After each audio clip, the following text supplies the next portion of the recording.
I was Michael's kept woman for 3 years.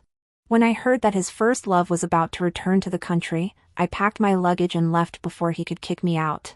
It was a rainy day when I left him. I took away 8 containers, which took 15 trucks to haul. In the choice between love and freedom, I still chose freedom. Unexpectedly, 3 months later, Michael found me while I was on vacation in the Maldives. "You took everything, and just left me and the load-bearing wall?" I was Michael's kept woman for 3 years. Different from other kept women who became so because they couldn't afford to go to school or pay for their parents' medical bills, I became a kept woman simply because I didn't want to work. Also, I love money. My dad was Michael's high school teacher. He gave Michael a hand when he was desperate about life due to family changes. So every Teacher's Day, Michael would send some very valuable gifts to our family. That's why I had met him a few times. After graduating from college, seeing my classmates starting to work the 996 schedule and earn meager salaries, I chose to escape and was admitted to graduate school. When I was crying on the roadside because I couldn't finish the assignment arranged by my tutor, Michael pulled up in his extremely ostentatious Rolls-Royce Phantom. He rolled down the rear seat window, and that look in his eyes, as if he was looking at trash, I still remember it clearly. He asked me what was wrong. I said, "Life is so hard. I don't want to work. I don't want to get up early to go to work. I can't write papers or finish my homework, but I'm also very greedy. I want a lot of money." Michael took me back to his hillside villa and let me stay there for a few days. Maybe my lazy and gluttonous appearance made him think I had the potential to be degenerate. So on the 5th day when I was staying in the villa, he sat in front of me and spoke. "Don't work anymore. I'll support you. We're all adults." I knew what he meant. I sized him up. An 185 plus cm tall handsome guy in the financial world who would also give me money. This was like a huge fortune bestowed by heaven. So I replied, "Let's make it clear first. How much can you give me a month?" And that's how I became Michael's kept woman. But at first, he didn't touch me. He just kept me in the hillside villa, providing me with good food and drinks. Piles of designer bags and clothes filled a dressing room even bigger than my room at home. Even when I went to school, he would have the driver take me there in the Rolls-Royce Phantom. Some of my dad's students were also teachers at the university where I was doing my postgraduate studies. I was so afraid that someone would tell my dad. My dad was a high school principal with high moral integrity. Back then, when someone bribed him with $1 million to cover up a rich student who had committed a crime, he firmly refused. If he knew that his daughter was such a lazy and bottomless person and had become a kept woman for his former student, he would be so angry that his beard would stand on end. So after Michael came home, I wrapped myself around his arm in a black spaghetti-strap dress. "Mr. Johnson, can I make a small request?" Michael had just finished a business dinner and had drunk some wine. His ears were a bit red. When he heard my words, his gaze dropped to my prominent cleavage. I noticed that his eyes darkened a lot. I was secretly proud. A few days ago, when I went out for a walk in the evening, I met another kept woman here.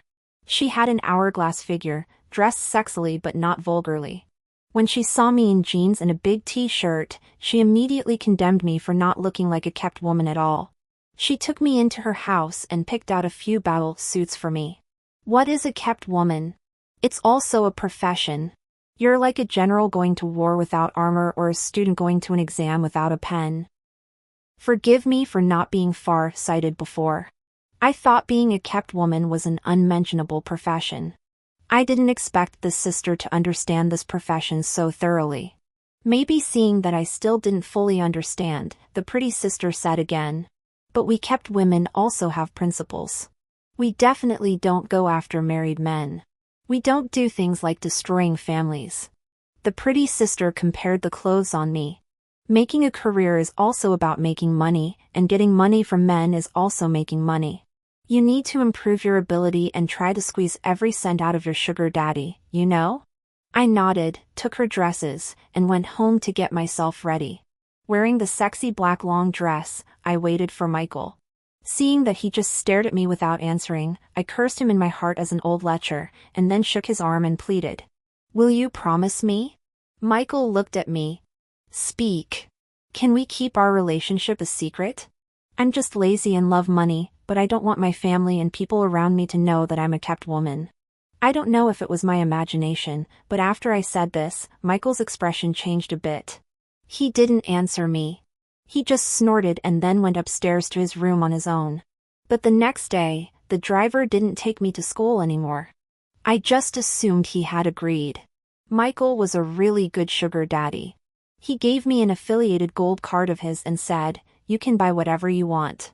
That made me head over heels for him. This man, with his damn charm. He even bought me a car, and when I looked up the price, all those zeros looked longer than my worthless life. But after living in his villa for over a month, he still hadn't touched me.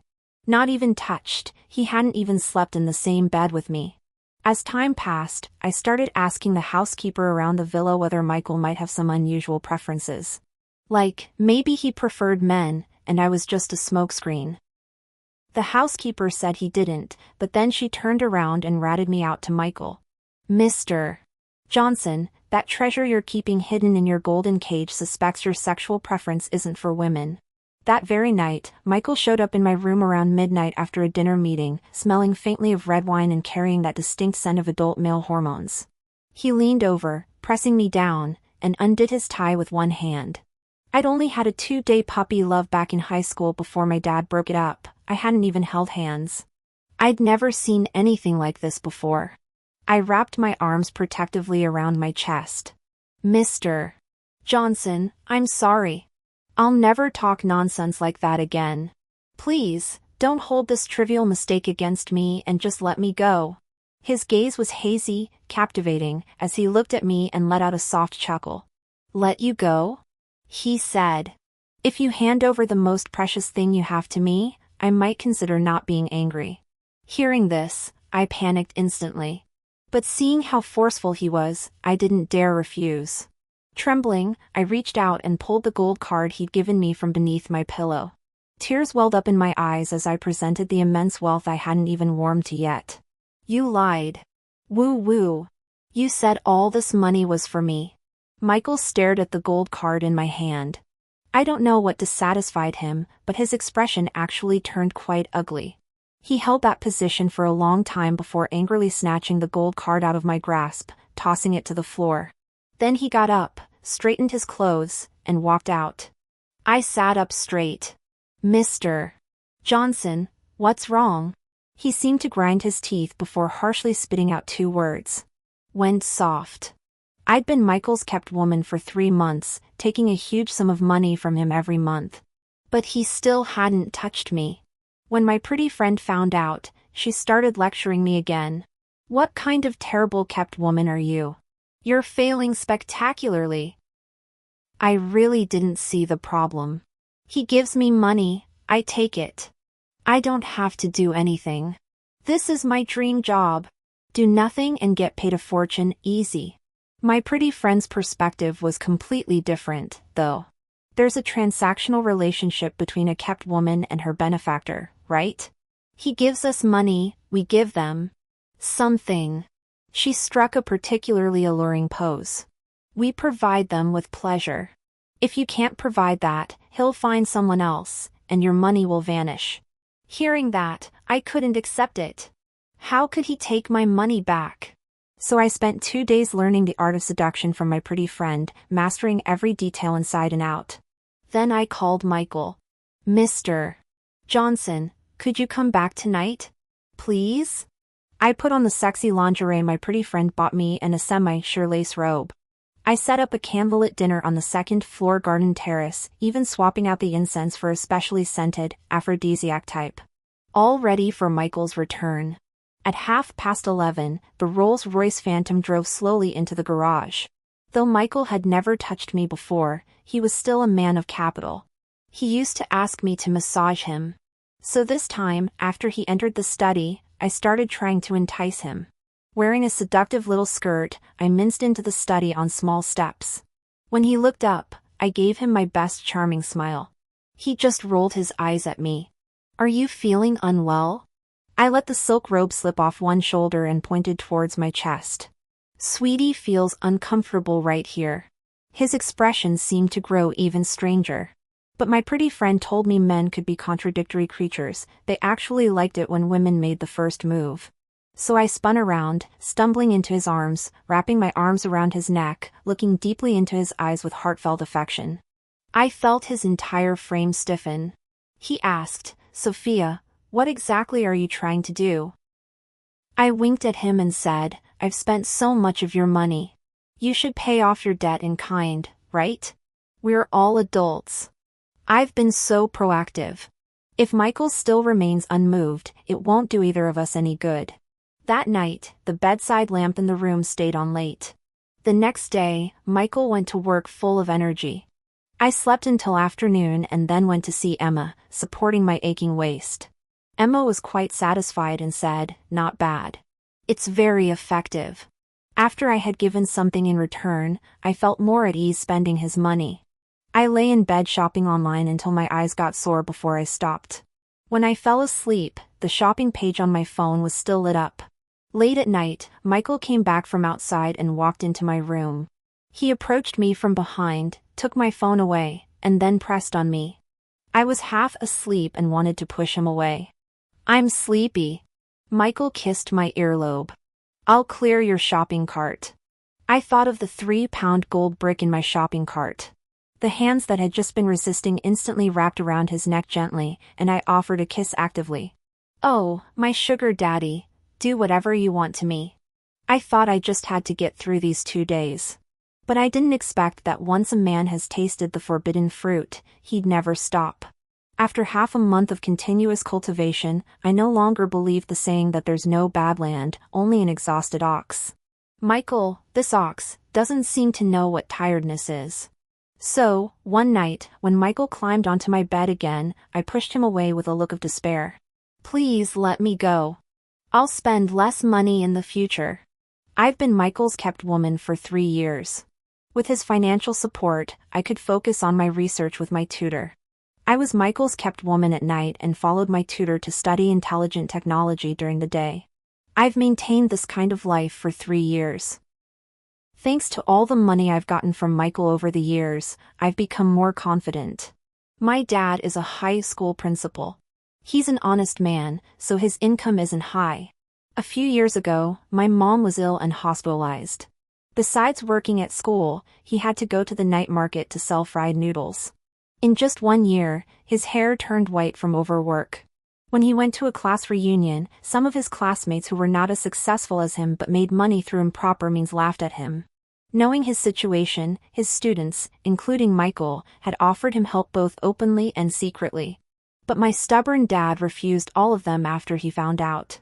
That year, I got admitted to graduate school. I wanted to give up and find a job, but my dad scolded me for 3 days. I wanted to drop out to make money, but I was caught up with annoying papers and cried secretly every night.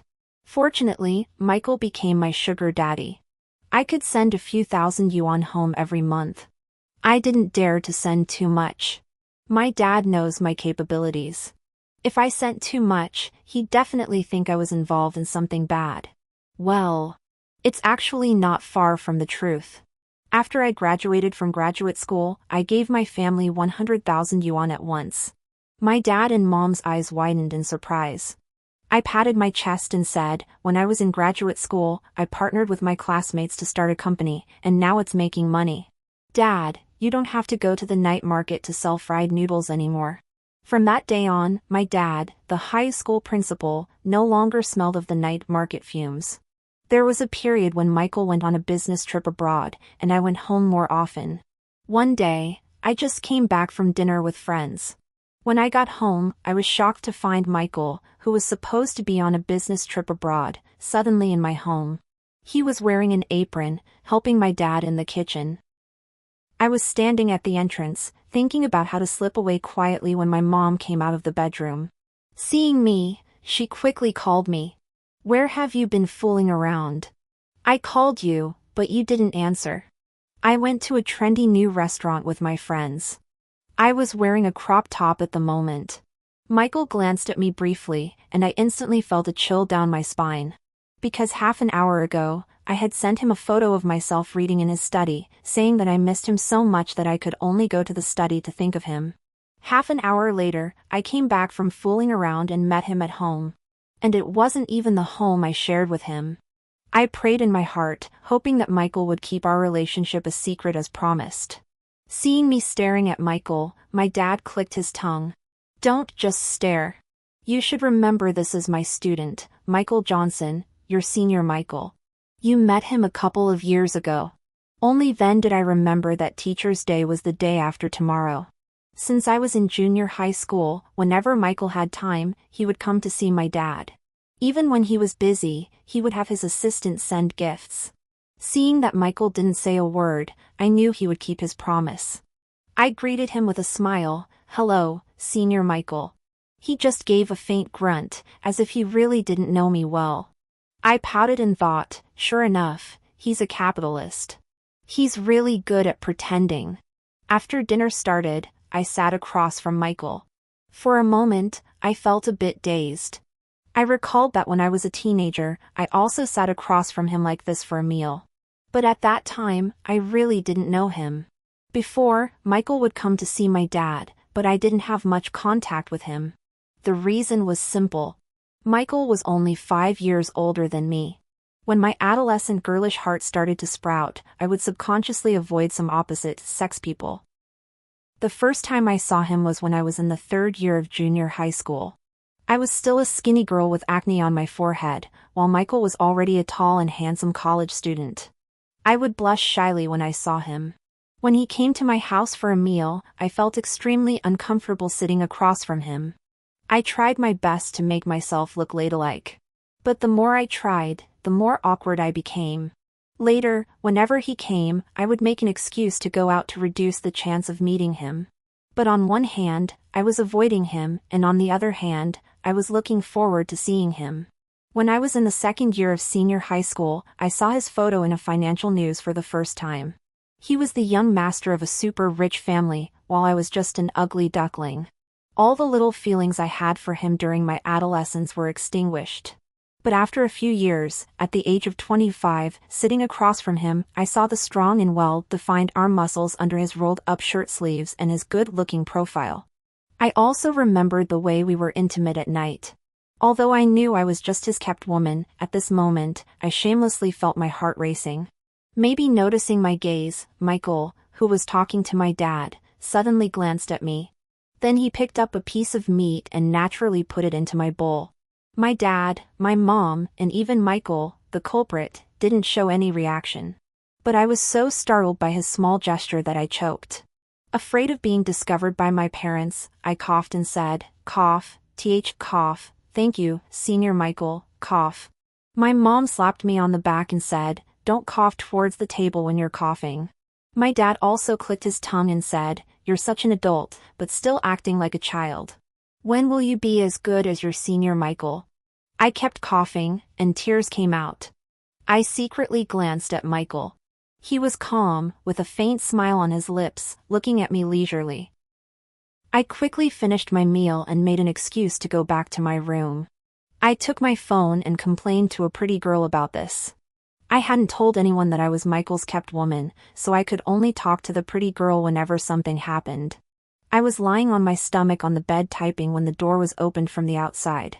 I looked back, and Michael had already closed the door behind him and was leaning against it, looking at me. I was so startled that I jolted. My parents were still outside. How dare he? But before I could say a word, Michael spoke first. "Didn't you say you missed me so much that you missed me when seeing the things in the study?" Although the room had good sound insulation, I still lowered my voice nervously. "I've missed you while looking at the things for several days. I really couldn't bear it today, so I came out to distract myself. I was afraid that if I continued to miss you like that, I would call you crying and affect your work." Obviously, Michael wouldn't believe my nonsense. He sat down on the edge of my bed, and his beautiful and slender hand pressed on my small floral bed sheet. He raised his eyebrows, very alluringly, and said, "Come here." I knelt on the bed, with my hands obediently placed on my knees. He still looked at me. I understood what he meant and leaned over to give him a kiss on the lips. I wanted to pull back after a light kiss, but he directly grabbed the back of my head and deepened the kiss. I hadn't seen him for half a month, and my body missed him. But at this moment, my mom's voice sounded in the living room. "Hey, where's Michael?" My dad's voice also followed. "He was here just now." I went to the balcony to water the flowers and he was gone. My body immediately tensed up. I clenched my fists and pounded on Michael's chest, afraid of being discovered by my parents. Michael was unhurried. After tasting the kiss, he let me go, then hooked the corner of his mouth into a smile and left my room. I was still dazed in bed, hearing his voice outside the door. I was just in the bathroom. The bathroom is right next to my room, separated from the living room by a fish tank, so my parents didn't suspect anything. When he was about to leave that evening, my mother was changing her bandages, and my father told me to see him off. I walked him to the street corner, where he stood by his car door, looking at me. "Make up an excuse and come home with me tonight." I kept my head down, silent, but Michael spoke again. "Absence makes the heart grow fonder. I'll head out first and have the driver pick you up later." I muttered under my breath, "It's more like a short separation makes it seem like we're actually dating." "What did you say?"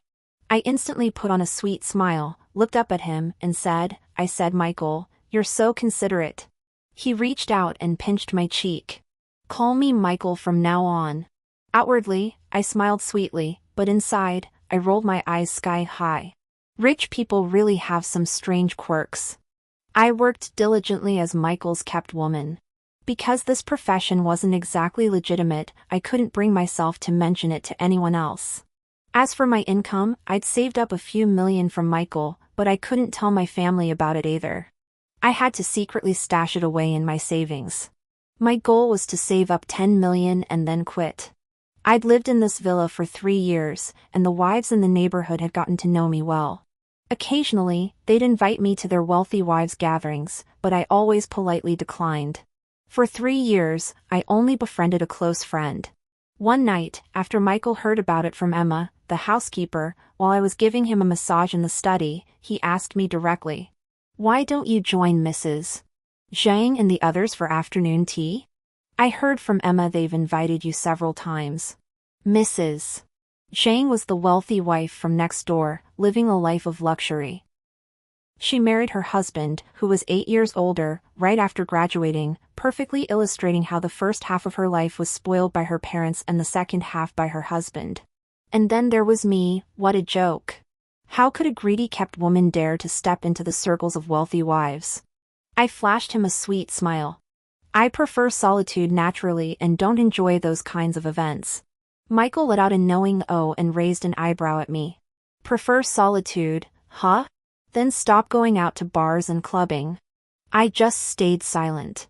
My usual pastimes involved shopping, clubbing, and admiring handsome guys with my close friend. But one day, my close friend came to say goodbye. Her eyes were red from crying, and even her Gucci sunglasses couldn't hide her sorrow. She kicked over a potted plant at my doorstep. "I'm so mad. He's actually getting engaged to someone else, claiming it's a family alliance he can't refuse, and he wants me to be the other woman. I have ethics as a kept woman too." She looked at me, choked back a sob, and said, "Sophia, remember this, we must never be the other woman. If things feel wrong, run as fast as you can. If one place doesn't want me, there's another that will."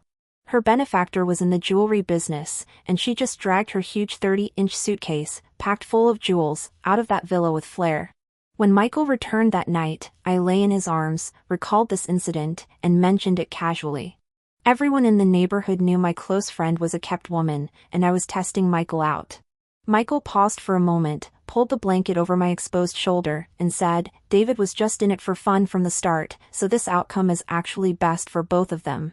The David he referred to was my close friend's benefactor. In their exclusive circle of wealth and privilege, everyone knew exactly who was just a kept woman and who was meant for marriage. Mrs. Zhang and the others only invited me because she was young and kind-hearted, and since we were neighbors, she asked out of politeness while I declined out of politeness too. I wouldn't force my way in just to be humiliated. From that day on, I started mentally planning to earn my 10 million faster and then leave. But I didn't expect that plans would change abruptly. My life as a kept woman faced its biggest challenge ever. I discovered Michael had an ex-girlfriend. That day, Emma was cleaning, and since I had nothing to do, I offered to help. Emma assigned me to clean the study, saying it was Michael's private space and they usually cleaned without touching anything. Although I'm just a kept woman, since I've lived here for 3 years as one, my status is still a bit higher than the housekeepers. So I took a feather duster and went to clean the study. After sweeping, I found an album from a cabinet that hadn't been opened in years. Upon opening it, all the photos were of Michael and a girl with long straight black hair. There were group photos, but more were candid shots of that girl. Looking closely, her appearance resembled mine a bit. While I was flipping through it, Xiaolin walked in, saw me holding the album, and said, "Why is this album still here?" "It's of Michael's ex." "Sophia, you weren't with Michael yet, she was with him for over 2 years." I just said, "Oh," thinking, who doesn't have an ex? I kept flipping through the album, and when I saw the girl in a white shirt holding a bouquet of daisies and smiling at the camera, I froze. This girl really looked like me. Xiaolin also leaned over, not sure if I should say this, but Emma had visited Michael's place a few times before, and I've seen her. "Sophia, you look just like her." Over the years, Michael has always liked this type. Turns out, I wasn't just being a kept woman, I was also serving as someone else's replacement. Rich people sure are twisted. Unable to get the one they love the most, they start collecting all sorts of substitutes. Because of the housekeeper's words, I was troubled for several days. With my pretty sister absent, I had no one to confide in about my worries, so I channeled my frustration into a shopping spree, using my bank card to shop wildly at the mall. Unable to carry everything myself, I hired 4 6-foot male models to help me carry the bags. After finally finishing my spree, and with the models loading things into my car, I received a message from Michael. He said, "You sure know how to spend money." He started criticizing my spending. When I used his card to buy a 3-pound gold bar before, he never said anything. Today, I bought a few bags and some clothes, and he suddenly started complaining about me spending too much. I felt something fishy was going on. I had planned to inquire after Michael came back, but unexpectedly he went straight abroad, saying he had business to discuss. I had to ask Xiaolin. Michael's first love ex is named Emma. She studied fine arts. After breaking up with Michael, Michael even sent her abroad to study. Unlike me, Emma was publicly acknowledged by Michael back then. Everyone in the circle knew their relationship. Studying abroad. I suddenly realized and asked Xiaolin, which country did Emma go to study in? Xiaolin thought for a moment and said, "France, I think." I went back to my room and texted Michael's assistant, "Which country is Michael on a business trip to?" About 10 minutes later, the assistant replied, "France." Well, I got outsmarted. Emma was a somewhat famous artist, posting her paintings on social media. I quickly scrolled through her social accounts and confirmed 3 things. First, Emma really looked like me. Second, Emma was very talented. Third, casual commenters would occasionally mention that she was that powerful person's ex. My kept woman life was truly dealt a heavy blow. I checked my bank account balance. It was still a few million short of 10 million. I had to hurry and make money.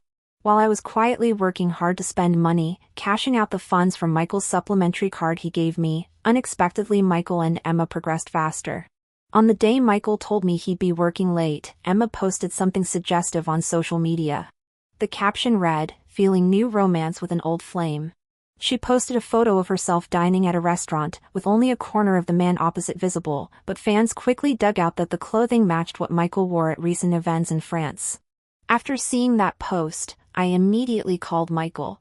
I dialed 3 times, but he didn't answer. That night, I sat alone in Michael's study until dawn. Michael was originally supposed to stay in France for 15 days, but after 15 days, he extended it by another week. When I carefully asked why, he just, "I have things to settle, you stay home and don't cause me any trouble, got it?" I pouted, so in his eyes, I was just a nuisance. The news about Emma returning to China was what I saw in the news. The emerging designer Emma is collaborating with domestic brands using award-winning products to create a fashion brand for Chinese people. This hot topic trended immediately, and in the trending news, Michael and Emma's names were linked together. Anyone could see that the brand Emma was collaborating with was Michael's company. Fans were crazily obsessed. Putting together the terms ex-girlfriend, reconciliation, and meeting at the peak, it was absolute romance. Indeed, they were the most perfect match, the emerging internet-famous designer and the heir of a wealthy family. Things had reached this point, and if I stayed, it would show no awareness. I pulled out the large gold bricks I had swindled from Michael over the years from under the bed and started my escape plan. Michael had said I could mess with this house however I wanted. I previously sold his antique vase, and he didn't say anything. I figured since he was getting back with his ex-girlfriend, he wouldn't want to see things I'd used. So I decided to maximize the value of all these items myself. Using my savings, I dismissed the maids and security guards at the villa. Then I hired movers to take all the valuables from the house to sell. Anything movable, I took. Of course, I left Michael's study untouched. Who knows how much some rich person's papers could be worth, and I might have to pay for damages later. Beyond that, I packed up the wall paintings, the designer bags and clothes he bought me, the living room ornaments, and even the bed supposedly worth hundreds of thousands. Michael had left a bag in the room. I looked up the price. It was expensive, so I took that too. On the day I finished packing and left, it was raining heavily. I filled 8 shipping containers and needed 15 trucks to haul everything away. As I was leaving, Mrs. Zhang came over and asked what was happening. I said, "New people will be moving into this house soon, you can have afternoon tea with her then." After coaxing Mrs. Zhang back home, I grabbed a shovel and took the peonies from the garden that were supposedly worth over 100,000 along with me. My father always taught me that it's okay to feel heartbroken over love, but never lose your dignity over it.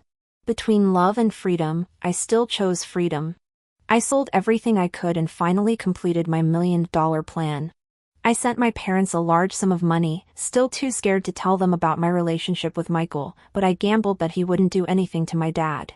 Even if he later told my parents about us, it would be fine. I'd taken so much money, so a little suffering was deserved. After arranging everything, I ditched my old SIM card, saved the $1 million, and used the leftover cash to start my world travel plan. After 3 months of carefree living, Michael tracked me down. I was sunbathing on a beach in the Maldives when several bodyguards in black surrounded me. Michael appeared before me, his face dark. "You took everything away, leaving just me and the load-bearing walls?"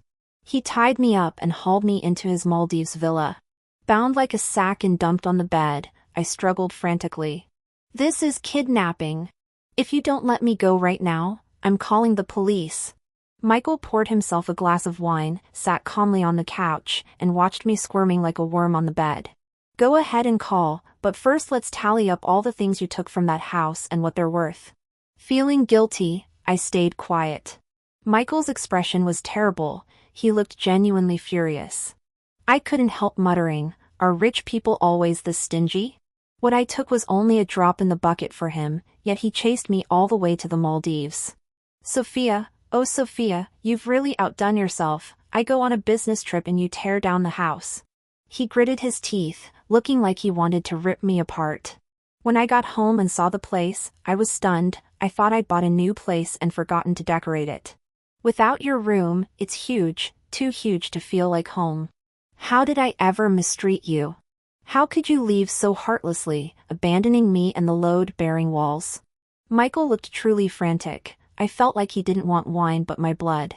The more I watched, the more confused I got. Wasn't he supposed to be with Emma? I asked meekly, "Aren't you worried Emma might get upset if you came after me?" In his frenzy, Michael paused. "What does this have to do with Emma? You're not getting back together with her, right?" "Damn it!" Michael angrily stood up. "Who the hell told you I'm getting back together with her?" I was so afraid that he would splash the red wine in his hand on my head that my voice became even more cautious. "I saw her photo album in your study. I look so much like her. You found me just to make me her substitute, right?" Michael looked ugly. "Read fewer novels. Also, I've looked into the photo album thing.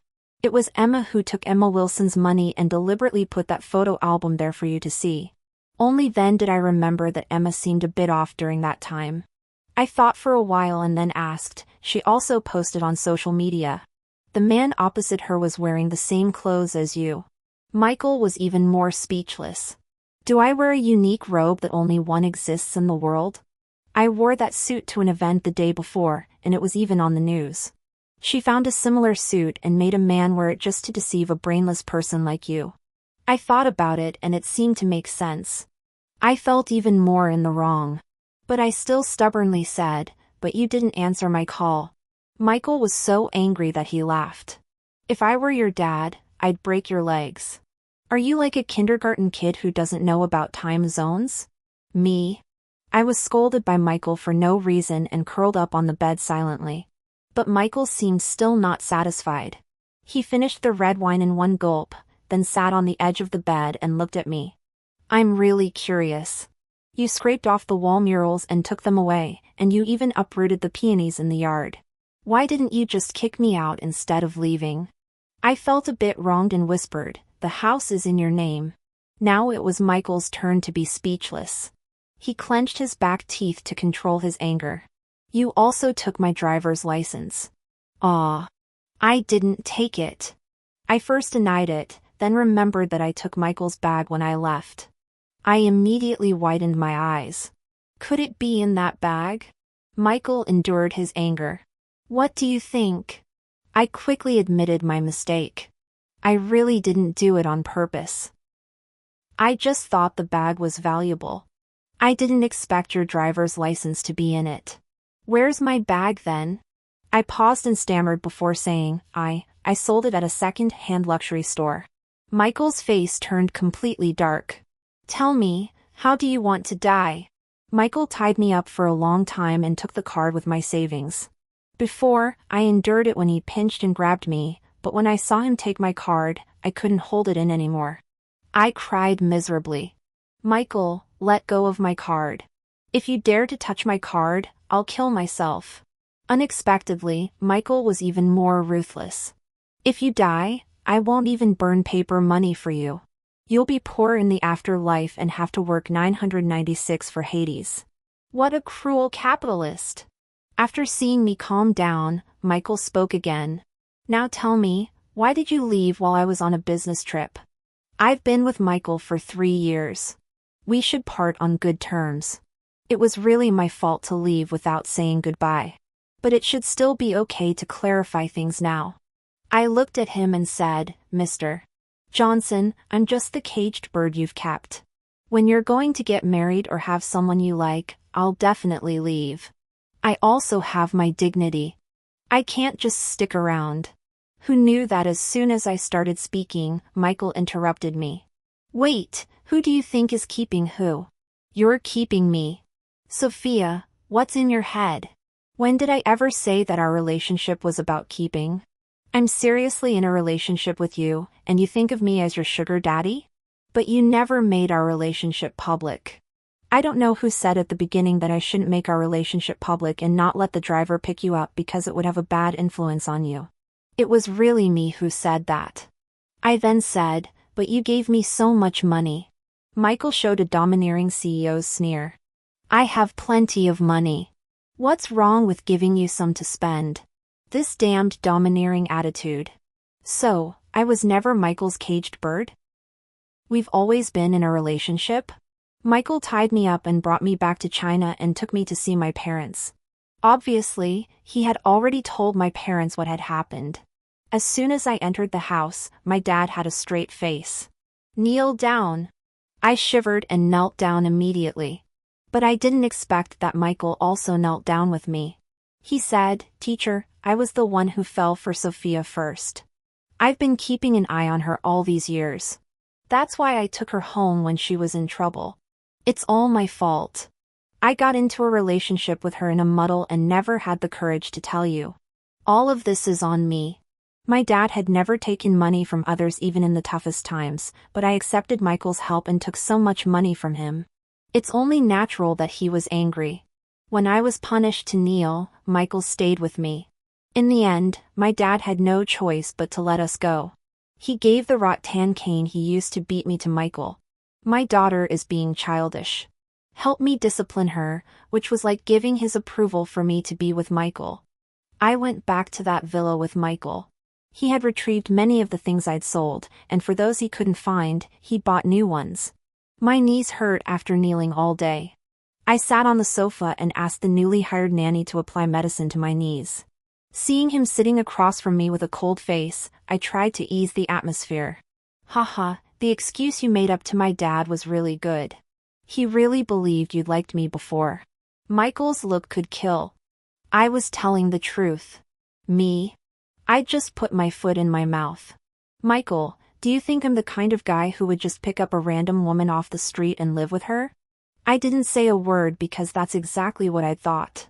After all, rich people have their quirks that we can't understand. Maybe he thought my stupid brain still couldn't get it, so Michael just spilled the beans. The first time I saw you, I was 17. After my mom passed away, my relationship with my dad got strained. When I wanted to kill myself, your dad took me to your home. I was sitting on the sofa, and you came over and gave me an apple. At dinner, you put your favorite drumstick in my bowl and said, "Don't be sad, big brother." When I heard that, it did seem like there was such an incident. I stared at him with wide eyes, looking terrified. I was only 10. You started liking me then. You're such a pervert. Michael remained expressionless and turned to pick up the rattan cane my dad had given him. I really hate these men. They want to hit people at the drop of a hat. Seeing me behave, Michael started talking again. I visited your dad at your home every year. I saw you every time, watched you grow up bit by bit, from a kid to an adult. My first crush on you was after you grew up, but I could tell you were avoiding me. You were still in high school then, so I had to give up the idea. As for Emma, I admit you two look a bit alike, but I liked you first and then found her. I have nothing to do with her now. I didn't meet her when I went to France. She knew about you and knew I dated her because of you, so she deliberately caused those things to drive you away. After hearing this, things became clear. I thought I was his kept woman, so I'd been spending money carefully all these years.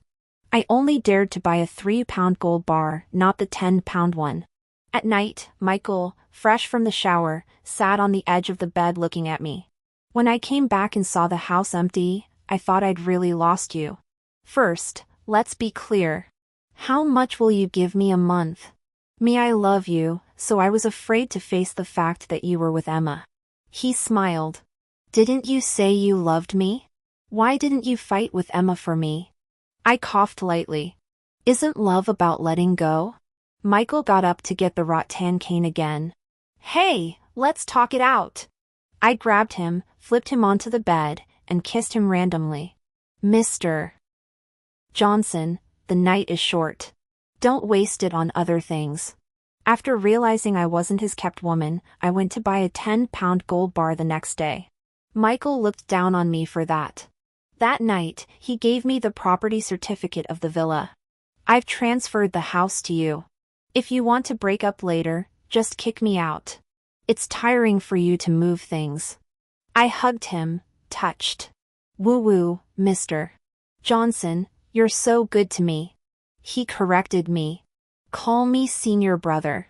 Woo-woo, senior brother Michael, you're so good to me. I won't leave from now on. I'm not stupid. No matter how big the gold bar is, it's not as valuable as Michael. I'm sticking with him for the rest of my life.